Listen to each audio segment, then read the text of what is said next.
Hi, I'm Dr. Fox, licensed psychologist in the state of Texas and an expert in the area of personality disorders.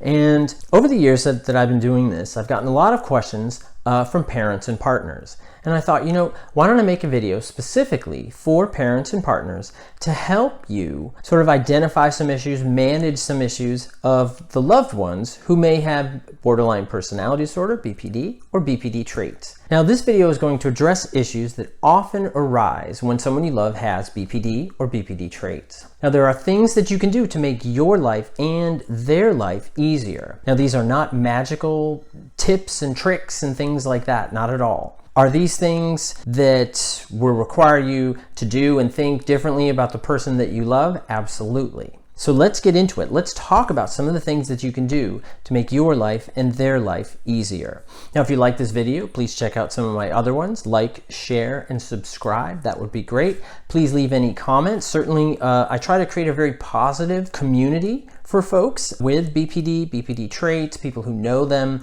people with personality disorders, and loved ones as well. So if you leave comments, positive comments are best. I think that helps the community that I'm trying to establish, so people reach out, they feel a sense of connection and not this sense of hopelessness and loss that a lot of folks feel. And perhaps that's what you feel, and that may have been what drove you to watch this video. So let's get into it. Now, one of the greatest challenges for those with BPD is managing the disorder within an environment of stigma. Now, I bet you know exactly what I'm talking about, right? Like trying to find a therapist or a professional to help when the person finds out that they've been diagnosed with BPD or they have BPD traits. Now, BPD is the most successfully treated personality disorder. Individuals with BPD can learn to manage symptom distress, and they can improve interpersonal functioning, and they experience a remission of symptoms. Now, this remission of symptoms is very high for these individuals. 78 to 99% of all individuals with BPD and BPD traits experience a remission of symptoms. That is, that individuals with these disorders, that their symptoms attenuate, they go down, they function much better. So that remission is really good. So instead of this idea that it's always going to be horrible, it's always going to be this, it's always going to be that, he or she, doesn't want to change, he or she, whatever. But realize that remission of symptoms are very possible. This is a treatable and manageable disorder. I do have some research articles, some citations that I put at the bottom of the comments section for you to learn more about it. I think it's really, really important that you look at the research. See, the problem with the internet is that it really enhances the stigma of BPD. The problem with that is that this stigma is from the 1970s and early 80s, and it's not accurate today, because we have effective treatments, we have effective management tools. And I've worked with all sorts of clients along the spectrum of BPD, right? Like all disorders. Some are very mild and some are very extreme. But the conceptualization of BPD is the extreme. The extreme is about 3% of this whole disorder. It falls into a normal curve. So the meaty part of that curve, that middle part of the curve, about that 50% or so, right, up or down, is moderate. Moderate folks with BPD are really successful. They can manage the disorder. They can overcome it. And, parents and partners are a big, big component of that. And I'm not saying it's easy, but it's possible. You have to have hope about this disorder. That helps the individual as well.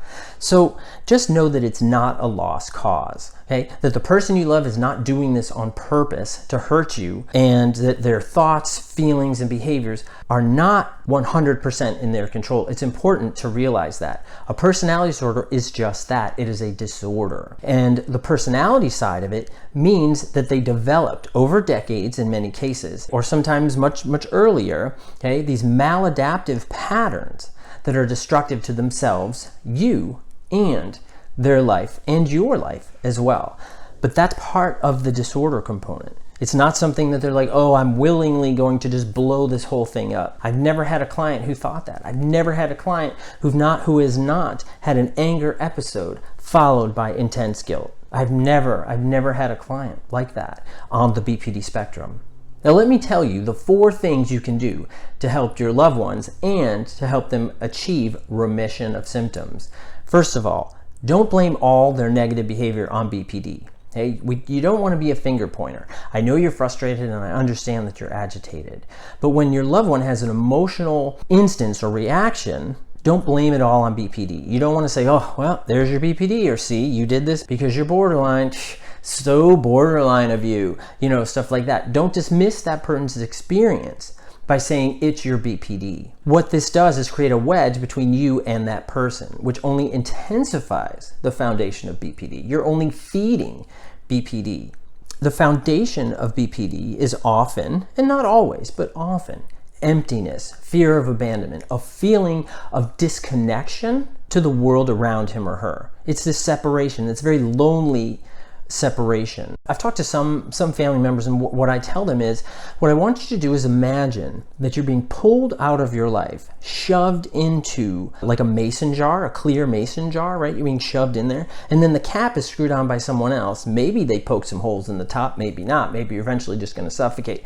But while you're in this mason jar, you're looking around the world, and the world is moving. The world's not paying attention to you. Periodically, people bump up against your mason jar, but that's it. That there's no real connection. How would you feel in there? First of all, you only have so much air, so you're going to suffocate. Secondly, you feel abandoned, you feel unimportant, and you feel disconnected to the world around you. That's how individuals with BPD feel every single day, that they are suffocating. And in no way am I saying that then we have to justify hurtful and mean and cruel behavior. And I'm not saying you have to say, well, okay, let's tolerate it. I'm not saying that. What I'm saying is we have to have a conceptualization to where you don't say, well, that's your BPD, because what that does is encourages BPD acting out. And it really empowers this BPD kind of view of the world in that individual. That was just your experience in the mason jar. They're always in a mason jar. So don't shove them back in the mason jar.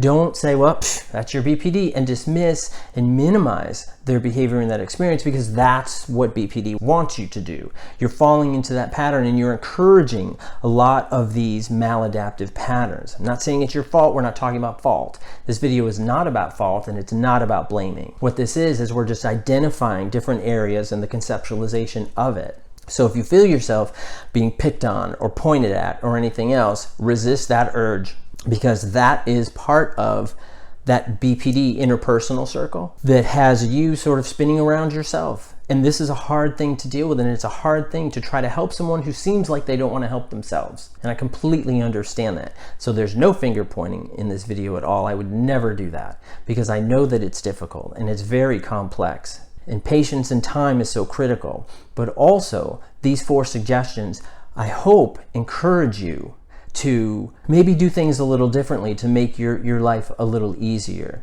So now we're talking about sort of identifying all of these acting out behaviors and saying, well, that's your BPD. Now, if you encourage it, you're not helping your loved one, right? By encouraging that BPD, by saying, well, that's your BPD, you're not going to make them go, oh, that is my BPD. Maybe I'll just do things differently. They don't, because those maladaptive patterns are so strong. By you continuing to point at them, by you continuing saying, see, that's your BPD, that's that. I mean, it's like your boss always saying, see, I knew you couldn't make copies every day. You know how to make copies. Everybody knows how to make copies. Maybe it's a new fancy copy machine. I don't know. But your boss is always telling you, you don't know how to make copies. How do you not know how to make copies? And you would get frustrated time and time again. So it becomes very, very intense and very, very difficult. So you don't want to then be known around your office, that's the person who can't make copies, right? That's the same thing as your BPD person. It's like, well, that's his or her BPD. That's why they're doing this. Okay, not at all. We don't want to do that. We don't want to enhance that BPD cognitive processes that increase the probability of behavioral acting out towards self or other. Okay, so the first one is don't blame it all on BPD. Okay, we don't want to be saying that's your BPD, that's your BPD. Okay, you're encouraging them acting it out, you're making their life difficult, but you're also making your life difficult, which I know you don't want to do that. Now, number 2 is transparency. Now, because BPD is based on this fear of abandonment, loss, and poor ability to assess situations accurately, they do see the world in a very distorted manner, that loved ones need to be fully transparent. Now, this means doing what you say and say what you do. You must lead by example. Don't hide things from your loved ones, right? Because they'll find out they have really good sniffers. Every single BPD client, every client that I've had with BPD has a great sniffer. And you know what they're smelling, right? There's a B in there and there's an S in there. I'm not going to say it, but you know what I'm talking about. And that's what it is that they can pick that out. Transparency is so critical. Say what you mean what you say. Now, and if you have some hard news for that person, don't say it during a fight, right? You want to wait for a calm moment. Use I statements, such as I feel, or say, I see it this way, as opposed to you're not listening, you're being petulant, you're BPD, and that's why you're doing this. Transparency. Don't hide anything. Try to be upfront about everything. And it's hard. It really is hard. If this was easy, you wouldn't be spending your valuable time watching this video. Transparency is the next one. That's critical. Now going to the next one, the third one is boundaries, boundaries, boundaries. The reason why I'm saying that 3 times is because this is so critical. Boundaries. Now, you should not be the receptacle of abuse. No way. But don't encourage it either. Now think of it this way. If your grandparent had Alzheimer's disease and kept wandering out of the house, would you be mad at him or her? Right? Scream and yell at them, demean them, blame him or her because it's happening?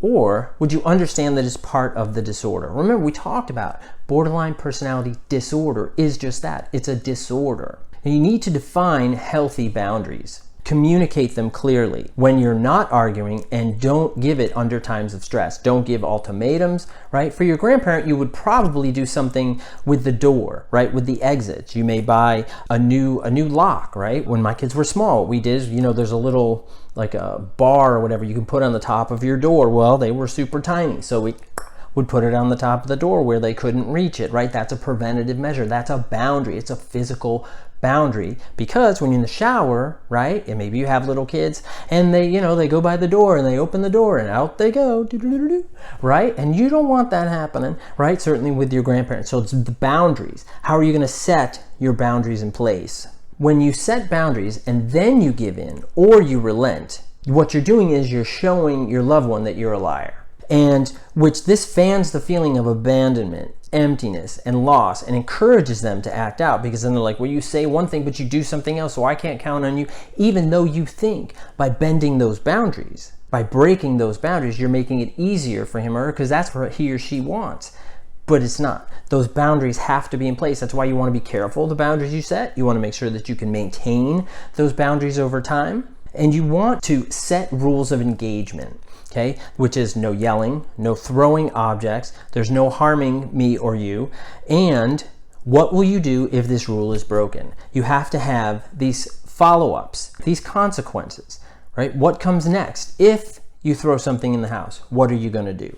If you hurt yourself or you try to hurt me, what are you going to do? Also, there's no dredging up of the past. When you did such and such, you did da-da-da. Remember the one just before, transparency and using I statements to communicate that.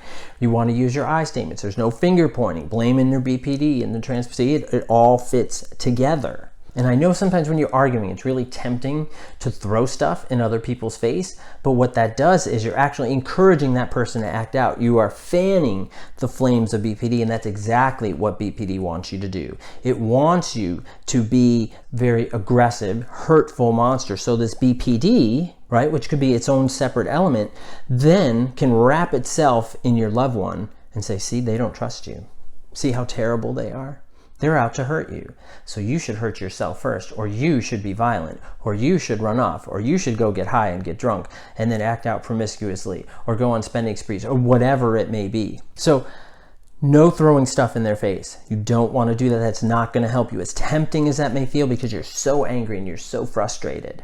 And also when you throw stuff in people's face, what happens is it distorts the interaction, right? And everybody gets overly emotional, right? You don't let him or her push your buttons, right? You control that, not your loved one. Remember, they may know where your button is. Don't let them push it. Don't let them push it. It's tough. It is tough. You have to build a barrier around it. You have to build this wall around your button and not let it push so easily. And that's difficult and it's hard. Using relaxation techniques, using management strategies, having firm boundaries, identifying consequences, using I strategies.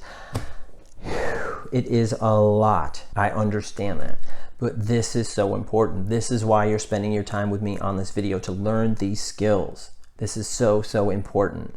And finally, stay on point. Do not drift. This is finally with boundaries is you want to stay on point. Do not drift into other topics when you're talking with them. Stay solution focused and on task. Remember what you're talking about. When you're talking about drug and alcohol use, don't get into promiscuity or things that they stole from you or things that, Stay on point.